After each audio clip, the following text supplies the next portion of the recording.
Security assessments are extremely important to an organization in order to measure the level of security an organization has and to ensure that the level of security is proper and appropriate.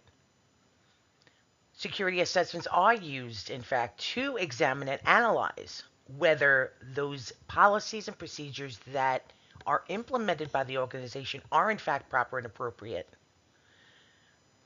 These assessments are used to avoid or limit exposure to threats and vulnerabilities. Proper policies and tools are used to continuously monitor the organization's information systems or the security of those systems. It is important for organizations to conduct regular security assessments. We need to avoid being targets for cyber attacks and cyber breaches in the future. It is important that we use target identification techniques, which focuses on identifying active devices on networks and analyze for potential vulnerabilities. The focus should include monitoring of all active systems that are accessing the network and any database. That would be both internally and also those that access the systems remotely. We can also use network-based intrusion systems, which are IDS systems. They are either software programs or hardware devices that are used to identify unauthorized access to our networks. They also monitor incoming and outgoing traffic. These programs can monitor systems and user activity, perform analysis on systems and network configurations for vulnerabilities. They can also identify anomalies in network traffic and user activity. Using an IDS program will also allow us to identify certain activity patterns on our networks and compare them to recent cyber incidents we have experienced.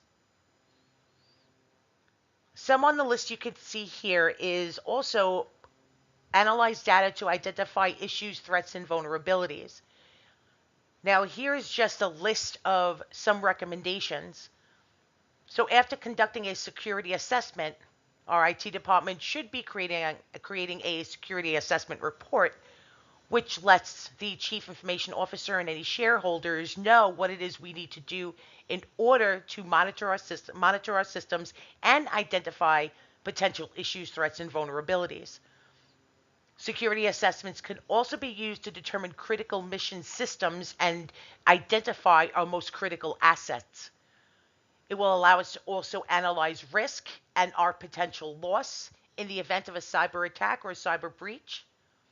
This also includes any downtime that's caused by natural events such as fires, floods, earthquakes, hurricanes.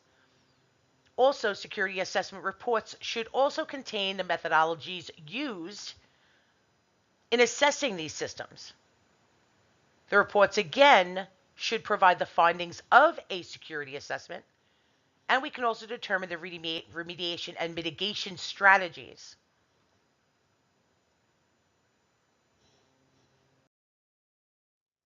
As everyone is aware, there was a recent intrusion that affected our systems here at HITEMA, and the recent intrusion affected the United States government and 3 other private sector companies. These recent intrusions involved Trojan attacks, hacktivist attacks, worm intrusions, and distributed denial of service.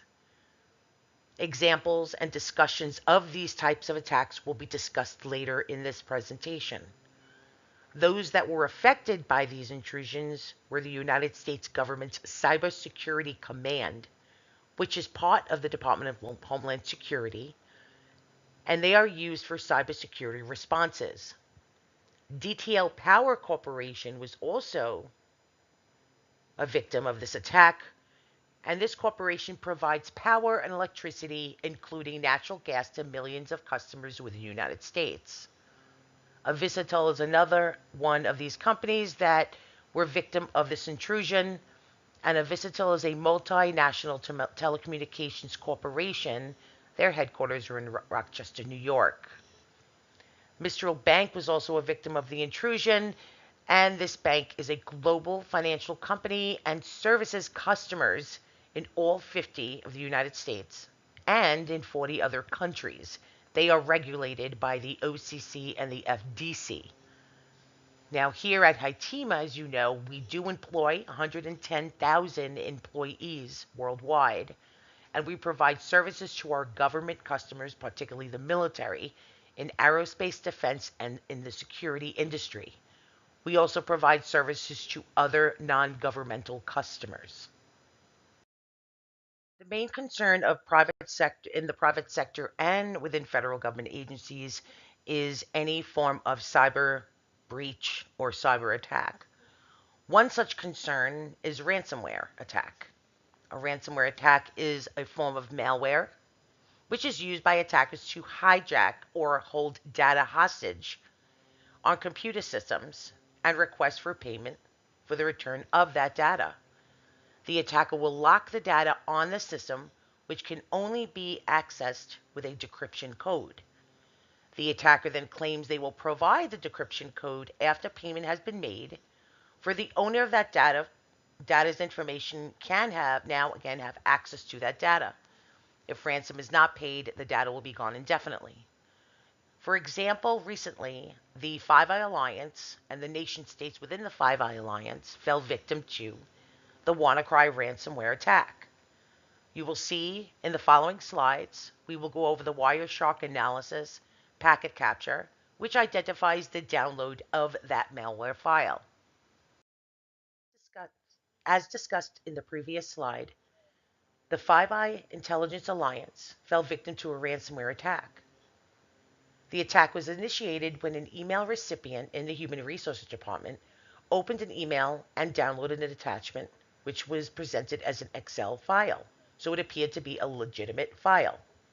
Upon opening the Excel file, the user received a Microsoft security alert which informed the user not to enable this content unless the source of the email and the attachment was a trusted source.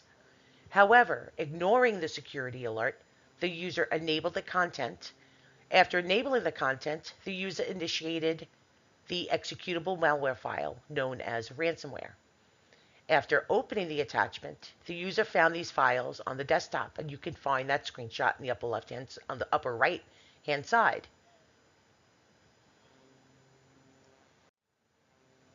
And underneath that screenshot, you will see that there was a README file, and once opening up the README file, it provided the organization with instructions on how to return the data, which is being held by ransom. So again, the user opened up a malicious email, downloaded the Excel attachment, which was actually an executable file, but masqueraded as a legitimate Excel file.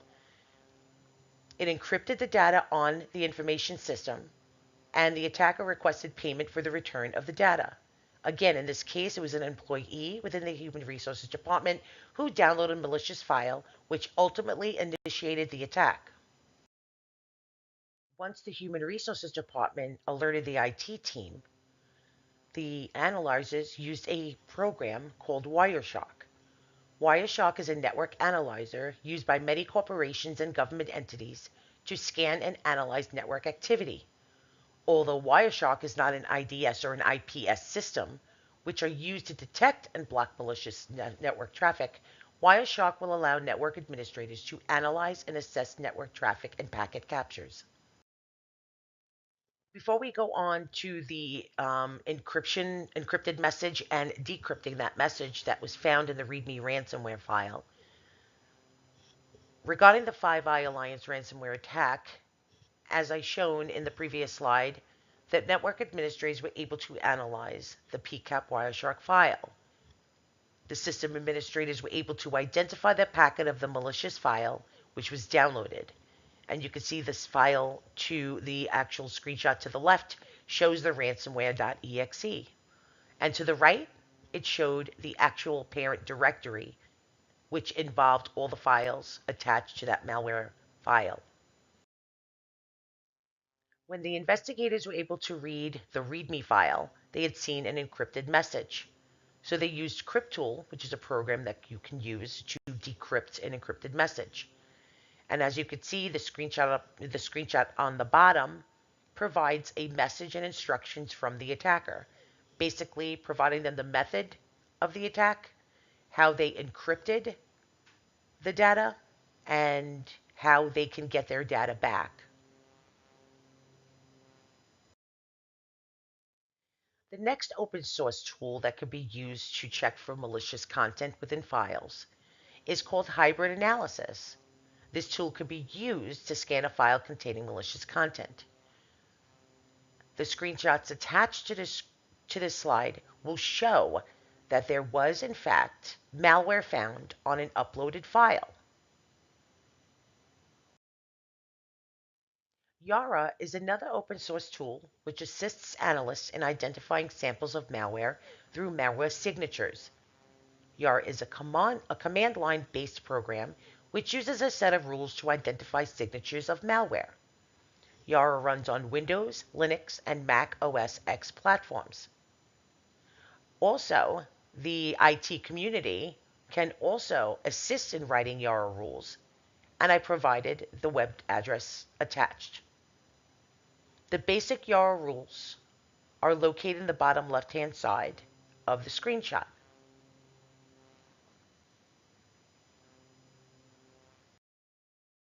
It's important to know that when using and creating Yara rules, Yara is case sensitive. So when creating Yara rules, you want to ensure that you set the rules to be specific. In this example, you will see the upper left-hand screenshot shows the content that they're looking for in a specific file. They're looking for a file business confidential. As you can see in the description, there's a capital B and a capital C, and then the rules were set to look for lowercase business confidential, lowercase b and c. However, you will see in the screenshot to the bottom left, you will see after the rule was created, after business confidential says no case. The reason you would put that in there is because instead of looking for either uppercase or lowercase, again, it's very specific. You need to put no case if you're not sure if you're looking for uppercase or lowercase characters. The screenshot to the right will show that once putting in the Yara commands and setting the rules, that it did locate several files containing business confidential. The next topic we're going to discuss are security baselines. The purpose of security baselines is to ensure computer systems have critical patches and updates. Hardening of information systems ensures system security. Security baselines also help define security objectives that must be met. Scans are used to identify vulnerabilities in systems and networks, and also allows us to remediate network misconfigurations to avoid attack or hacker infiltration. One security baseline open source program is called Nessus Open Source. Nessus Open Source is a vulnerability scanner, and in this screenshot you will see it was used to identify system vulnerabilities for a local system IP 172.21.23.78. Below are some of the scans that we were conducting using Nessus. Again, the purpose of conducting this scan ensures computer systems have critical patches and updates. Scans are used to identify vulnerabilities and does allow us to remediate network configurations to avoid attacks. There are various tools and techniques that we can use as IT personnel to conduct security baseline scans. Again, one was Nessus, which is an open source vulnerability scanner program, which can scan a local system will identify any vulnerabilities to that system and our networks. This could be used for both Linux and Windows systems. Microsoft Security Baseline Analyzer is an open source program, a free program you can download from the Microsoft website, which checks computer systems running Windows only for security updates and vulnerabilities. Microsoft Security Compliance Toolkit for Enterprise allows security personnel and or administrators to analyze, test, and store Microsoft recommended security configurations for Windows. Systems administrators can compare their current system configurations to that of the NS Security, Compliance, and recommended baselines. Prior to using a Nessus or conducting a Nessus scan, you want to locate the IP on a local system that you want to scan. As you can see, here are examples of screenshots and how you would do so. Opening up Command Prompt, you would right-click and run as administrator. You will see that you want, in order for you to reveal the IP address information for a particular system, you would run the ipconfig for space /all. Again, that's ipconfig space /all and hit enter. After hitting enter, you'll see to the right the DNS information, the IP4 address, which is the local IP address or the private IP address for that specific device. It will also provide you the subnet mask and the default gateway. So again, using CMD, command prompt, you're able to identify the IP address for the local system to be scanned. In this case, the IP address is reflected as 172.21.27.63. That means that that local system's private IP address for that specific device was assigned to this internal IP address.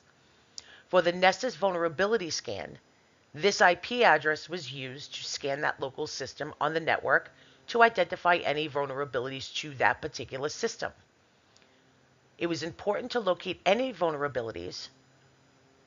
As you know, vulnerabilities could later be exploited for malicious activity.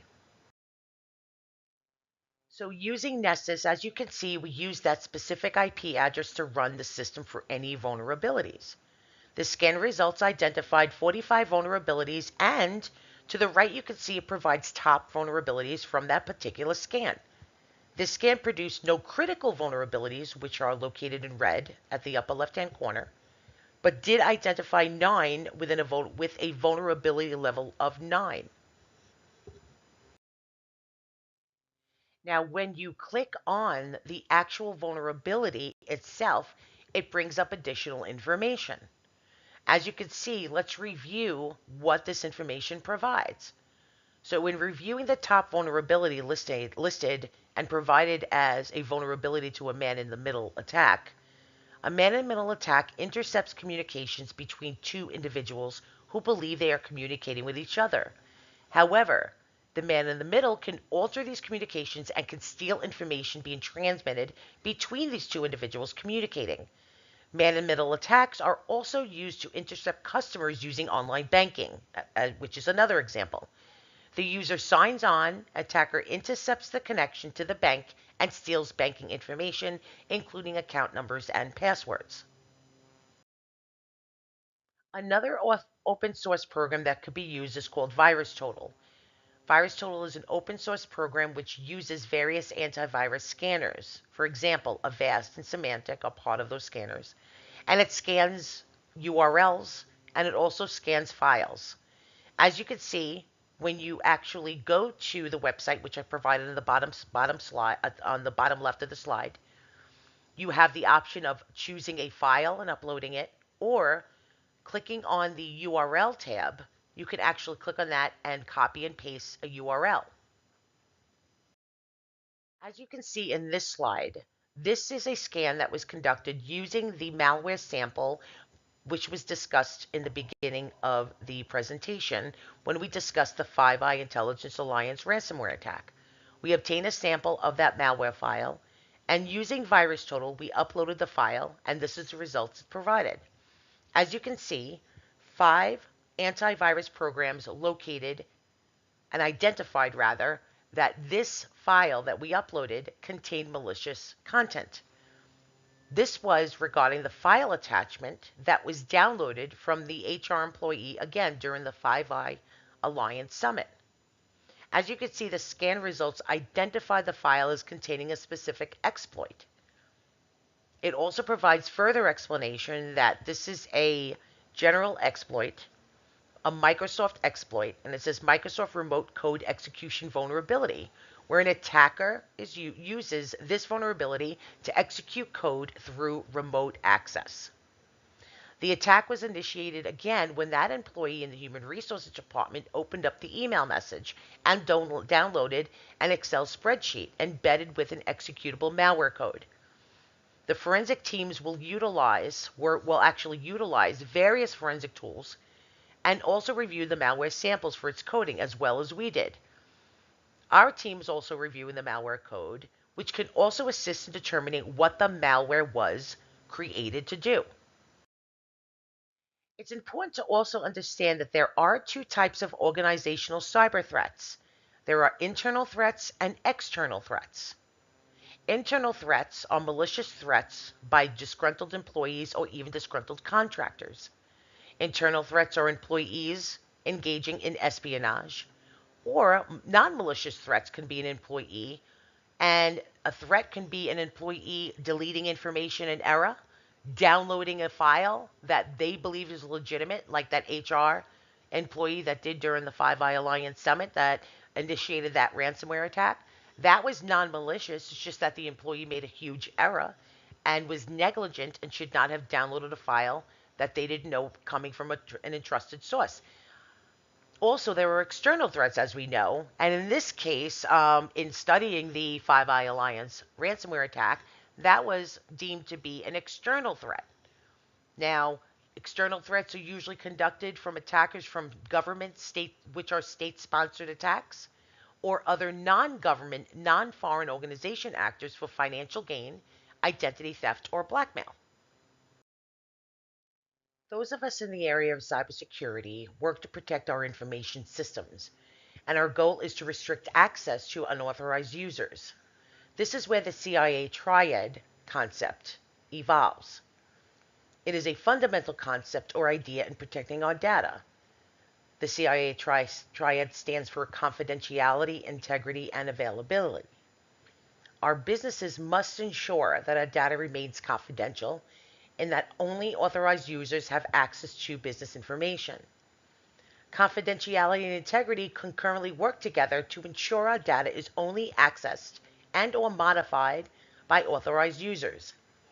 Maintaining data confidentiality ensures data integrity, which means that our data remains in its original state and has not been modified or accessed by unauthorized users. The availability of our information systems ensures that authorized users have access to our information systems during regular business operations. Ensuring availability to our information systems is critical to our business operations, and any downtime could negatively impact profitability. So, confidentiality ensures that a system and its data is viewed only by authorized parties, and the integrity of data is to ensure that any asset, which is our data, can be modified only by authorized parties, and availability ensures that the system and its data is available for use by authorized individuals. Here are just some of the security breaches and cyber attacks that had occurred against government agencies. In June 2013, there was a cyber attack by federal or from foreign organizations on the Department of Veteran Affairs. Also, the Veterans E-Benefits website was hacked in April 2016. And then there was that huge, enormous Office of Personnel Management that was hacked. About 21 million employees and contractors' personal identifiable information was stolen, and an analysis laptop was also stolen. That's another thing that's very important for anyone taking out any laptops or any mobile phones that carries any sensitive information needs to be secured. And then you have motive of attackers, which is also the top motives for attackers. You have financial gain, those that want to sell and share government secrets, again, which would fall under the realm of financial gain, and those that have access to classified or sensitive information that they can use it for blackmail, espionage, and also access to military personnel records. Then you have other government security threats, and it shows you statistics. Over 61,000 cybersecurity breaches were reported in 2013. Between 2010 and 2013, approximately 35%, there was a 35% increase in cyber breaches. Approximately 100,000 employees' information were stolen from the Department of Energy in 2014. The Army Corps of Engineers sensitive information was obtained on 85,000 U.S. dams. The OPM breach cost the federal government at that time, which is probably it's still ongoing, but at the time of this report back in 2016, the federal government spent approximately $325 million, which included credit monitoring for victims. Now, these I'm only showing from 2013 through 2014 because cyber threats and cyber attacks are increasing. And we have been seeing an increase back 8, 9 years ago, and it's been increasing since then. It is important for organizations, even government agencies, to conduct a vulnerability assessment. You would assign a risk rating to the likelihood rating, an impact rating, and a risk exposure. You want to assess the likelihood of exploitation as it is vital for organization and government agencies to identify any security issues and vulnerabilities that are present and pose threats to information systems. These security issues could be both physical and technological, and we need to assess the likelihood of cyber attacks and other attacks. Therefore, it is important to perform assessments to quantify and identify any threats that may be vulnerable to exploitation by attackers. We need to assess which systems are most likely to be exploited, and we must identify which systems are most critical to maintain daily business operations. We must remain functional and available. Again, under the CIA triad: availability. Procedures and countermeasures must also be implemented to identify and secure the physical perimeters and information systems of the organizations. Another way to measure the likelihood of an attack occurring and the vulnerabilities that could be exploited is to examine the common and highly used methods and threat vectors used by attackers.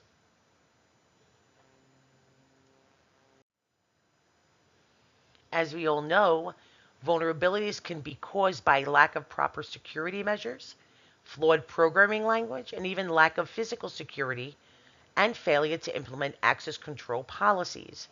Other vulnerabilities, as previously discussed, are human threats, such as internal or external threats, and employees who lack security awareness. Vulnerabilities such as denial of service attacks, network infiltration, and exfiltration of proprietary or sensitive information, IP address spoofing, and as mentioned before, man in the middle attacks and malicious software attacks downloaded from email attachments. Our security procedures will include access controls, which are only access controls is when only authorized individuals have access to information. That also goes for administrator rights. Administrator rights should only be provided to a limited number of personnel or IT personnel. Security incidents, the detection and analyzing of security incidents, and the reporting on any known security incidents. Data transfer should be assessed for data entering and leaving our systems, which is network analyzation. What data is leaving, how much data, meaning the packet size, and for any malicious content and unapproved software being downloaded or installed on our systems. This would include monitoring users' web browser behavior and history. We should also conduct, and it's very important to regularly conduct, patch management, security updates, and make sure we have the proper security updates, conducting vulnerability scans, and also ensuring that we have no weak passwords, only strong passwords. And our password policy, our new password policy, was discussed a few slides ago. Here are some security recommendations and countermeasures that here in the security department and the IT department have um, provided a list of these recommendations. Well, we have discussed this in length, and we feel that these would be the best recommendations. One of the top security recommendations would be to use a two-factor or multi-factor authentication. Users would continue to enter a username and password, but would have to enter RSA tokens, random set of numbers, to gain access to our information systems. Frequent vulnerability scans, which we've discussed in the previous slides. Vulnerability scans using Microsoft Security Baseline scans, Nessus scans. There are other open source programs that we can use as well.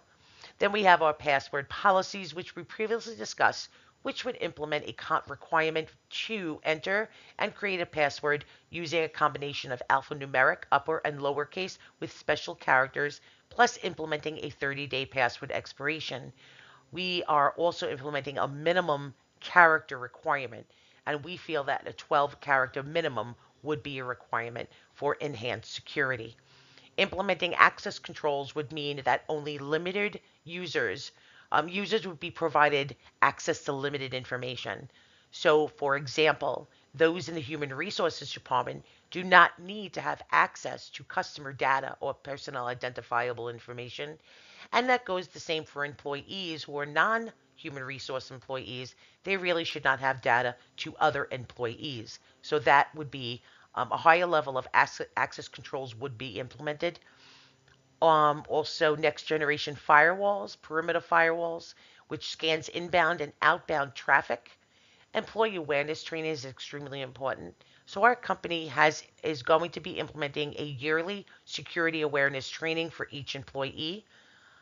Network analyzers, as we previously discussed, such as Wireshark. Wireshark can be used by our IT personnel and security personnel to analyze network traffic coming and leaving our systems, and multi-layer network security intrusion prevention and intrusion detection systems, which also monitors incoming and outgoing traffic and activity.